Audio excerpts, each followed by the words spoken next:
This is GatoPerroReviews, where today we'll be looking at the first appearance Marvel Legends Sentinel Wave Spider-Man, based on his first appearance, as I just named it, from Amazing Fantasy number 15 from 1950 something. Somewhere between that, I don't know. So this is along with a haul that we've gotten from a flea market. We got this figure for $8. $8 along.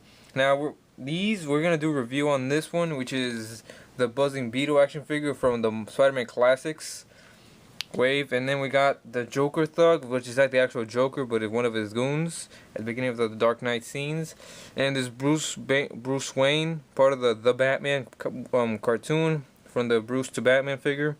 But we won't be doing a figure on this one or the Thug, as I think they're not as important or exciting to watch or be reviewed. But one day I do hope to do a full-on collection of the Batman figures that we have. So this figure's pretty awesome. He originally came with armpit webbing, which I do have, but I kind of put it away somewhere right now. Now for the detail on this guy, it's pretty awesome. He's kind of like our second choice to a Spider-Man figure we would want besides the McFarlane Spider-Man. And we saw this guy, he's brand new, he's really nice. Nothing's bad wrong with it at all. Now you can see as the paint on camera, I don't know, it's a bit darker in real life, as I'm sure a lot of you have, or at least seen other people's reviews, maybe with better camera quality, but it's really nice. You can see kind of like in a comic, although it doesn't come with the comic or the stand or the piece of the Sentinel, which was the torso, I guess, including the head, but it's really nice. You can see it's much darker, including the blue. It's just completely black, but it's still a little bit of blue hint in there. Kind of like the Web of Shadows video game. I want to say this is what this is like. The Web of Shadows, and again, Web of Shadows is based off of this, which I do like very much. Now you can see the paint. I don't know if that's shading, but on the chest, you could just say it's paint splotches, but I want to say that's kind of like shading across. Maybe right here, maybe that's more of a splotch, but in certain areas it's more rubbed on there. It looks pretty cool. Now the articulation on this guy is, some people have commented on some parts that aren't as good, but it's really awesome. One of the most articulated ones we have.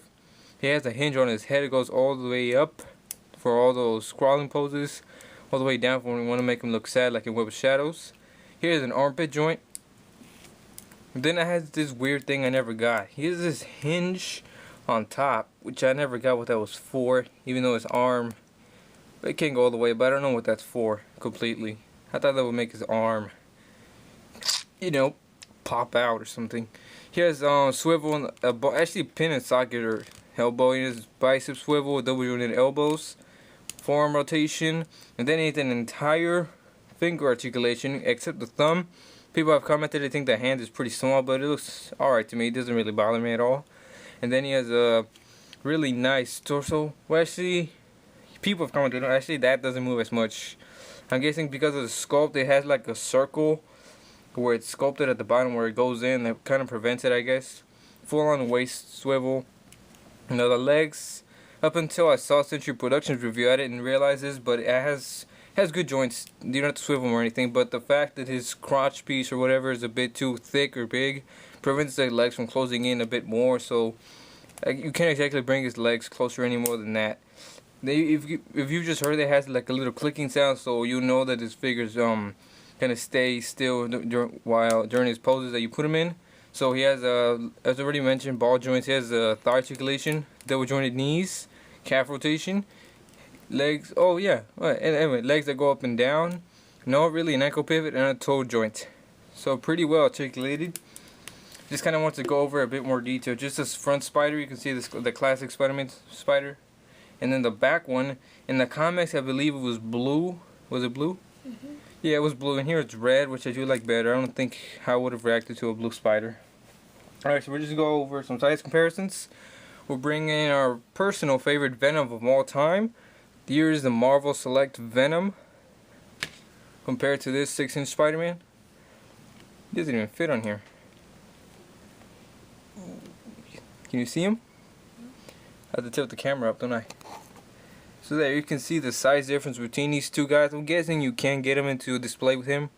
You know, Venom is pretty tall. I'm pretty sure he's been made even bigger. If you play with Shadows, you know how big he is. Here he is compared to the 3-inch figure, like the Ultra Pulsable Amazing Spider-Man figure based on the movie series. And this is more of a 4-inch close figure. So you can see it's just a bit more above. I guess a normal 3-inch figure would have been just a bit lower, but that's the size comparison. This has been a review on the first appearance, and if you're in the future, or in the future, then there should be a Beetle video by now. But next is the Beetle review, and we see you next time on GatoPerroReviews.